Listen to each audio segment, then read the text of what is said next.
ఈ అపార్థానికి కారణాలు. బుద్ధుడి ప్రబోధాన్ని అధికంగా భిక్షువులున్న ఆయన శ్రోతలు విన్నారు. ఏ విషయాన్ని గురించి అయినా బుద్ధుడు చెప్పిన దాన్ని ఆ భిక్షువుడు తిరిగి ప్రజలకు చెప్పారు. చెప్పింది రాసుకునే ప్రక్రియ అప్పటికి అభివృద్ధి కాలేదు కాబట్టి, అందుచేతనే భిక్షువులు తాము విన్నదాన్ని జ్ఞాపకముంచుకోవాల్సి వచ్చేది. అయితే ప్రతి భిక్షువు తాను విన్నదాన్ని జ్ఞాపకముంచుకోవాలనే విషయాన్ని పట్టించుకోలేదు. కానీ కొందరు దాన్ని జ్ఞాపకముంచుకోవాలనేది వృత్తిగా స్వీకరించారు. వాళ్లను బాణకులని వ్యవహరించారు. బౌద్ధ ధర్మ వాజ్మయం సముద్రమంత విస్తృతమైంది.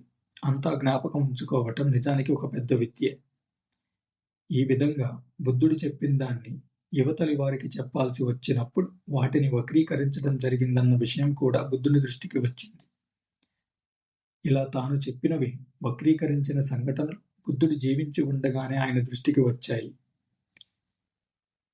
అందులో మొదటిది అలగద్దూపమ సూత్రంలోనిది, రెండవది మహాకర్మ విభాంగ సాంఖ్య సూత్రంలోనిది, మరొకటి జీవక సూత్రంలోనిది.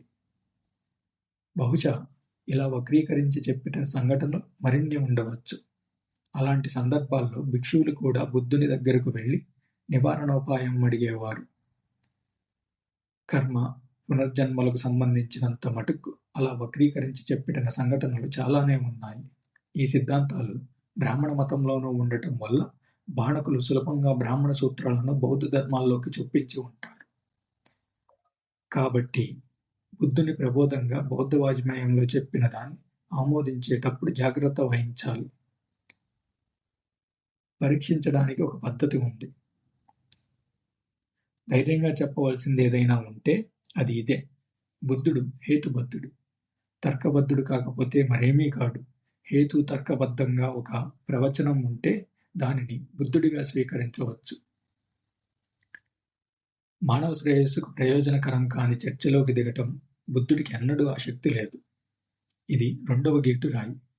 అందుచేత ఏదైనా మానవ శ్రేయస్సుతో సంబంధం లేని విషయాన్ని బుద్ధునికి అంటగడితే అది బుద్ధుడు చెప్పిన మాటగా స్వీకరించలేము.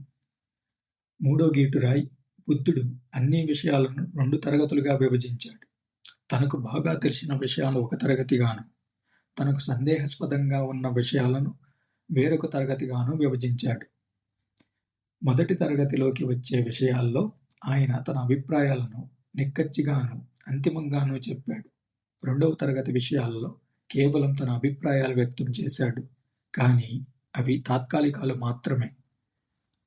శంకావైరుధ్యాలున్న 3 అంశాల్ని చర్చించి వాటి విషయమై బుద్ధుడి దృక్పథమేమిటో ఒక నిర్ణయానికి వచ్చే ముందు ఈ గీటురాళ్లను దృష్టిలో పెట్టుకోవటం అవసరం.